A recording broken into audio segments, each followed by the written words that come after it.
नव तुलसी दलधामा नव तुलसी दलधामा नव कुवलय अभिरामा नव नवलावण्य सीमा तिरुवरंगधामा रामा नव तुलसी दलधामा नव कुवलय अभिरामा नव नवलावण्य सीमा तिरुवरंगधामा रामा नव तुलसी दलधामा। శ్రీ శ్రవణ ఛానల్కి శ్రోతలందరికీ కూడాను మరొకసారి స్వాగతం. ఈరోజు మనం విన్న ఈ కృతి దేశరాగంలోది దేవులపల్లి కృష్ణశాస్త్రి గారి రచన అన్నమాట. అనురాధ చాలా చక్కగా పాడి వినిపించారు. ఇప్పుడు మనం యోగ వాసిష్ఠ కథలోకి వెళ్ళిపోతే, నిన్న సరస్వతి లీల వాళ్ళిద్దరూ కూడాను తమ పూర్వజన్మ యొక్క ఇంటికి వెళ్ళి అక్కడి నుంచి బయలుదేరి వాళ్ళు అన్ని మార్గాలు దాటుకుంటూ చిదాకాశం దగ్గరికి వచ్చేసరికి అక్కడ ఆ చిదాకాశం యొక్క పై డిప్ప ఏదైతే ఉందో దానికి దగ్గరగా వెళ్ళారట. అక్కడ లీలకి పంచభూతాల ఆవరణలు ఒకదాని మీద ఒకటి కనిపించాయి. ఆ పైన పరిశుద్ధమైన చిదాకాశం కనబడింది. దాని వైశాల్యానికి అంతే లేదు. దీనికి సంబంధించిన శ్లోకాన్ని మనకి సర్గ 29లో 60వ శ్లోకం కింద చెప్పారనమాట. చిదాకాశం అనంతం అని చెప్పడానికి వాల్మీకి మహాకవి ఇక్కడ ఒక చక్కటి కల్పన చేశారు. పైనుంచి ఒక పెద్ద బండరాయి మహావేగంగా కింద పడుతోంది. కింద భూమి మీద నుంచి గరుత్మంతుడు అంతే వేగంతో సూటిగా పైకి ఎగురుతున్నాడు. అలా ఒక రాయి ఒక పక్షి ఒక కల్పకాలం పాటు ప్రయాణం సాగించారు. ఆ రెంటి మధ్యలో అంతే వేగంతో వాయుదేవుడు అటూ ఇటూ కూడాను కల్పకాలం పాటు పరుగులు తీశాడు.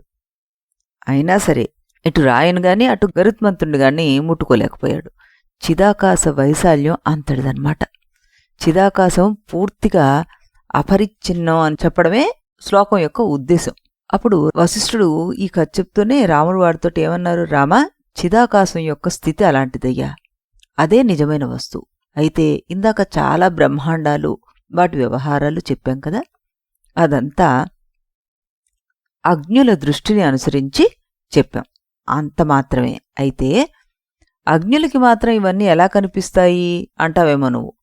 అప్పుడు దానికి కూడా చెప్తాను చూడు. దానికి ఏమని చెప్తున్నా అంటే, ఉత్పత్త్యోత్పద్యతే తత్ర స్వయం సంవితం స్వభావతః స్వసంకల్పై శమం యాతి బాలసంకల్ప జాలవత్. ఇది 30వ సర్గలో 8వ శ్లోకం అనమాట. అంటే సంకల్పం ఉంటే దాన్ని బట్టి ఈ చిదాకాశం అనే అధిష్టానం మీద మనకి ఏదైనా కల్పిస్తూ ఉంటుంది. ఆ సంకల్పం పోతే కనిపించేది కూడా పోతుంది. ఇదే సత్యం అని చెప్పారనమాట.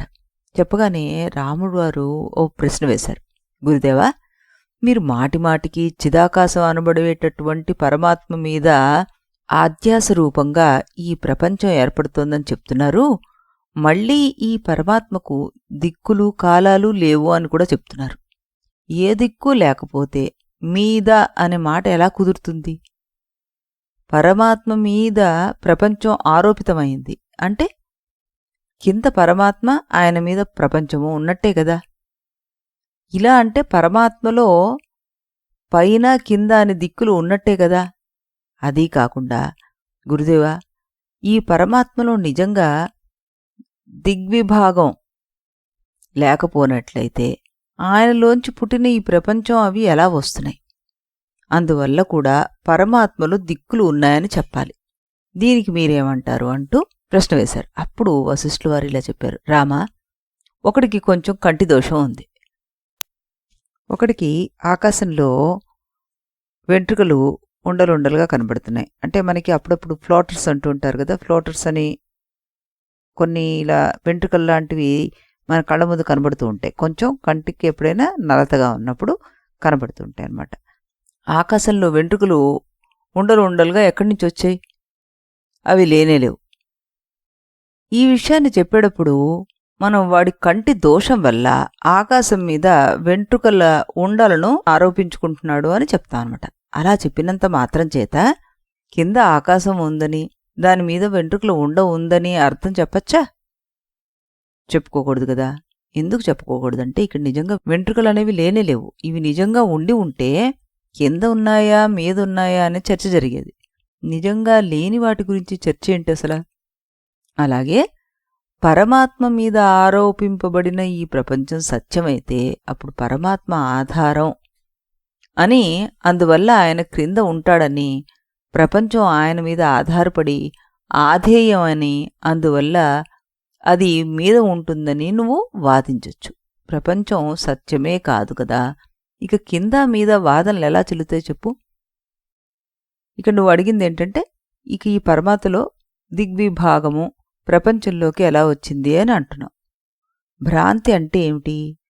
మూల వస్తువులో లేనటువంటి కొత్త అంశాలు కనిపించడమే మనకి భ్రాంతి. ప్రపంచం భ్రాంతి వల్లే పుట్టిందని చెప్పుకున్నాం కనుక పరమాత్మలో లేని దిక్కు కాలాదులు దీనిలో కూడాను కనిపించవు.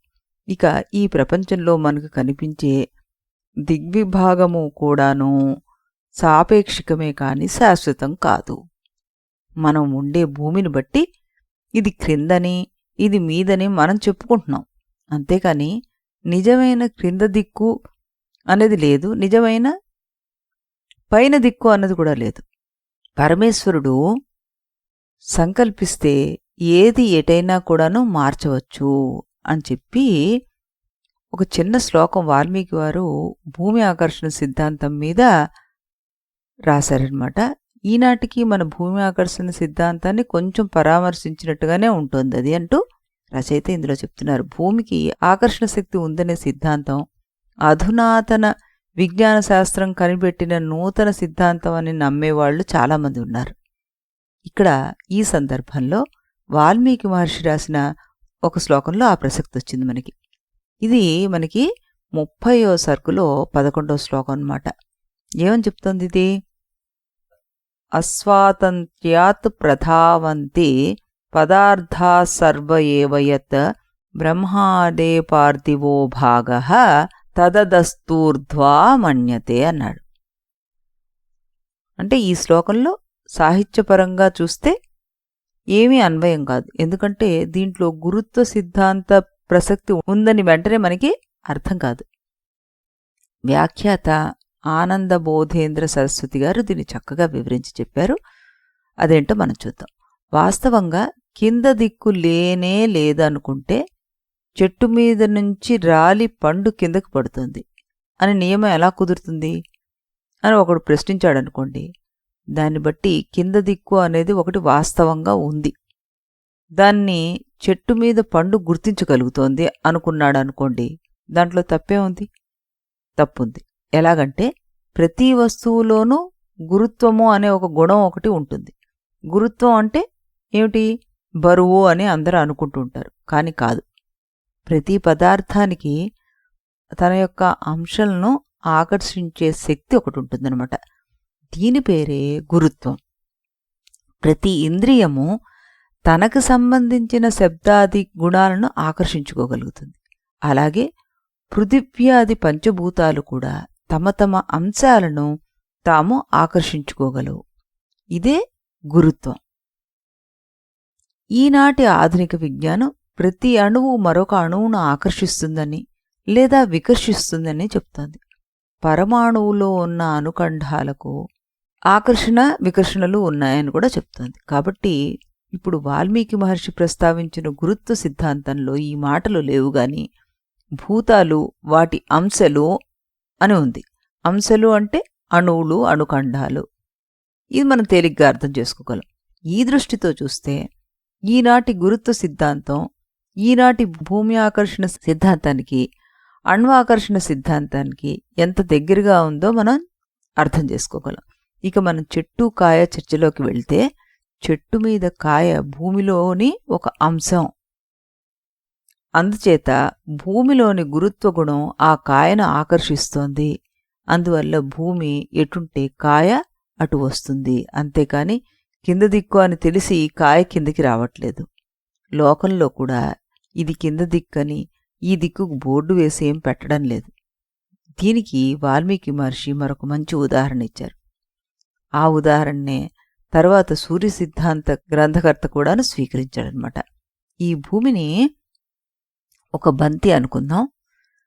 దీని చుట్టూతా 100 కొద్ది చీమలు అడ్డదిడ్డంగా తిరుగుతూ ఉన్నాయనుకోండి. అప్పుడు ఏ చీమ కింద ఉన్నట్టు, ఏ చీమ పైన ఉన్నట్టు ఎవరు తేల్చి చెప్పగలరు దీన్ని?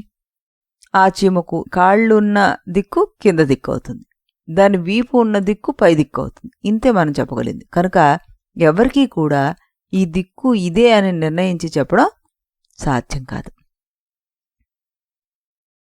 రామా, ప్రతి బ్రహ్మాండము ఎంత బరువు ఉందంటావు? దాని చుట్టూ ఉన్న నీటి ఆవరణ ఎంత బరువుగా ఉంది అని అడుగుతావు. కింద దిక్కనేది ఒకటి ఖాయంగా ఉన్నట్లయితే చెట్టు మీద పండు రాలినట్టుగా ఈ బ్రహ్మాండాలు, ఈ నీళ్లు రాలి ఈ కింద దిక్కు వెంట పడిపోవాలి. కానీ అలా జరుగుతోందా? జరగడం లేదు, జరగదు కూడా. ఎందుకంటే కింద దిక్కనేదే లేదు. ఈ బ్రహ్మాండం మొత్తం కలిపి మరో బ్రహ్మాండంలో అంశం కాదు. అందువల్ల ఇది దేని గురుత్వాకర్షణకును లోను కావట్లేదు. కనుక ఈ బ్రహ్మాండం అటూ ఇటూ కదలట్లేదు. రామా, ఈ విధంగా బాహ్య ప్రపంచంలోనూ వాస్తవమైన దిగ్విభాగం లేదు. కనుక దీనికి అధిష్టానమైన ఆ పరమాత్మలో దిగ్విభాగం ఉండవలసిన అవసరం లేదు. రామా, అదీకాక బ్రహ్మాండాలన్నీ ఒకే రకంగా ఉండవు. కొన్ని బ్రహ్మాండాలలో జీవులుంటారు, కొన్ని బ్రహ్మాండాలలో చెట్లే ఉంటాయి, కొన్ని బ్రహ్మాండాలు కేవలం శూన్యంగా ఉంటాయి, కొన్ని బ్రహ్మాండాల్లో నామరూప వికారాలు కూడా ఉండవు. కొన్నింటికి బ్రహ్మ సృష్టికర్త, కొన్నింటికి విష్ణువు సృష్టికర్త. ఇలా రకరకాలుగా దేవతలు సృష్టించిన బ్రహ్మాండాలు చాలా ఉన్నాయి. వీటికి లెక్క చెప్పడం కూడా కష్టం మనకి. బ్రహ్మ విష్ణు రుద్రుల తరం కూడా కాదు, అన్ని బ్రహ్మాండాలు ఇందులో ఉన్నాయని ఆయన చెప్పి మళ్ళీ 32వ శ్లోకంలో ఏమంటున్నారంటే, ప్రత్యేకస్యాదాగోళస్య స్థితః కటకరత్నవత్ భూతాకృష్టికరోభావః పార్థివః స్వస్వభావతః అన్నారు. అంటే ఏంటి? ఈ శ్లోకంలో వశిష్ఠ మహర్షి మరో వైజ్ఞానిక విషయాన్ని మనకిక్కడ ప్రస్తుతించారు. ఎలాగా? ఇది కూడా ఆకర్షణ సిద్ధాంతాన్ని సూటిగా ప్రస్తావించడాన్ని మనం ఇక్కడ గమనించవచ్చు. ఇందులో ఎలా? భూతాకృష్టికరో భావః అన్నారు. అంటే పంచభూతాలకు ఉండే ఆకర్షణ శక్తి అని అర్థం. ఇక్కడ వశిష్ఠ మహర్షి ఒక చక్కటి ప్రశ్న లేవదీశారు. ఏమిటంటే, ప్రతి బ్రహ్మాండంలోనూ పంచభూతాలున్నాయి. అక్కడ దాకా ఎందుకు? మన భూమిలోనే ఉన్నాయి. ఇవి ఒకదానికొకటి శత్రువులు. ఒక భూతం మరో భూతాన్ని ఎందుకు నాశనం చేయడం లేదు? నిప్పు పక్కనున్న నీటిని ఆవిరి చేసేయాలి, నీరు మట్టిగడ్డను కరిగించాలి, గాలి వాటన్నిటినీ దూరానికి విసిరేయాలి. ఇలా ఎందుకు జరగడం లేదు? ఈ ప్రశ్నకి సమాధానం ఏమిటి అంటే, అప్పుడు రాముడు సమాధానం చెప్పకుండా ఉన్నారు. అప్పుడు వశిష్ఠ మహర్షి సమాధానం చెప్తున్నారు దానికి. కటకరత్నవత్ అన్నారు. అంటే గుండ్రని బంగారం గాజు ఉంది, దాని చుట్టూతా రత్నాలు పడిపోకుండా ఎవరు పట్టుకుని ఉన్నారు? బంగారంలో ఉండే శక్తి పట్టుకుంటోంది. అలాగే భూతాకృష్టికరో భావః అంటే భూత పంచభూతాలను భూతాకృష్టి అన్నారు కదా. ఆకృష్టికర అంటే ఆకర్షణ చేసేటటువంటి, భావః అంటే ఒకానొక శక్తి. ఈ పంచభూతాలను పొదిగిన రాళ్లలాగా దేని హద్దుల్లో దాన్ని నిలబెడుతోంది. అందుకే ఈ బ్రహ్మాండము పంచభూతాలు విరోధం వల్ల కూలిపోవడం లేదు అంటూ చాలా చక్కటి వివరణ ఇచ్చారు ఇక్కడ మనకి. తర్వాత ఆయన ఏం చెప్తున్నారు వశిష్ఠ మహర్షి? ఈ విధంగా ప్రసంగవశాత్తుగా బ్రహ్మాండాల యొక్క వైశాల్యాన్ని, పంచభూతాల ఆకర్షణ సిద్ధాంతాన్ని ప్రస్తావించి మళ్ళీ అసలు విషయంలోకి ప్రవేశిస్తూ ఆయన ఇలా అన్నారు. రామా, ఇంతకు చెప్పొచ్చేదేంటంటే, ఇన్ని రకాల విచిత్ర బ్రహ్మాండాలున్నా వీటిలో గాని, వీటికి అధిష్టానమైన పరమాత్మలో గాని దిగ్విభాగం ఉండే అవకాశం లేదు. ఇంతకు మనం ఎక్కడి నుంచి వచ్చామని చెప్పు? లీలాదేవి బ్రహ్మాండం వైపు పైకప్పు దగ్గరికి వెళ్ళి అక్కడ ఉత్తరం పక్కన ఒక దారిని చూసిందని చెప్పేసరికల్లా చిదాకాశంలో దిక్కులుంటాయా అన్న ప్రశ్నలు వచ్చింది. ఈ చర్చ అంతా జరిగింది మనకి. ఇంక కథలోకి వెళదాం మనం. అంటూ బ్రహ్మాండం చిట్ట చివర పంచభూత ఆవరణాలపైన పరిశుద్ధ చిదాకాశంలో ప్రవేశించిన లీలా సరస్వతులు ఇంకా ముందుకు నడిచారు. అక్కడ వారు చాలా బ్రహ్మాండాలు చూశారు. అక్కడ ఒకానొక బ్రహ్మాండంలో వాళ్ళు ప్రవేశించారు. అది పద్మరాజు గారు ఉన్న బ్రహ్మాండం అని తేలింది. లీలా సరస్వతులిద్దరూ ఆ బ్రహ్మాండంలో క్రమంగా భూమి దగ్గరికి వచ్చి పద్మరాజు అంతఃపురంలోకి ప్రవేశించి పూలరాశిలో పద్ముడి శవం ఉంది కదా, దాని పక్కనే సమాధిలో లీల కూడా కనబడుతుంది. ఆ పక్కన పరివార జనాలు నిద్రరాక ఇబ్బంది పడుతూ కూర్చునున్నారు. ఈ పరిస్థితి చూసింది లీల. మరణించి ఉన్న తన భర్తగారి మనస్సులో ఇప్పుడు ఉన్న సంకల్ప సంసారంలోకి, అంటే ఆయన గారి యొక్క సంకల్పమైన బ్రహ్మాండంలోకి ప్రవేశించాలనే మళ్ళా కొత్త కోరిక పుట్టిందనమాట. వెంటనే లీలా సరస్వతులిద్దరూ పద్మరాజు యొక్క బ్రహ్మాండ కటాహాన్ని చీల్చుకొని మరో కొత్త బ్రహ్మాండంలోకి ప్రవేశించారు. అక్కడ కూడా కొండలు, నదులు, సముద్రాలు, ఆకాశం, లోకాలు అన్నీ కనిపించాయి. వెతుక్కుంటూ ముందుకు వెళ్ళిపోతూ ఉంటే ఆవిడకి ఏం కనబడింది, అక్కడ ఆవిడ ఇంకా ఏం చూసింది, ఇవన్నీ విషయాన్ని మనం రేపు ఇదే సమయానికి ఇదే ఛానల్లో మరొక రాముల వారి కీర్తన విన్న తర్వాత అక్కడ ఏం జరిగింది అన్న విశేషాన్ని చెప్పుకుందాం. ఈలోపు మనం మన ఇతిహాసాల్లో ఎంతటి సైన్స్ ఉంది, దాన్ని మనం ఏ విధంగా అర్థం చేసుకోలేకపోతున్నామో, వెలికి తీయలేకపోతున్నామో అన్న దాన్ని గురించి మరింత చింతన చేస్తూ మళ్ళీ రేపు ఇదే సమయానికి కలుద్దాం. అంతవరకు సెలవు.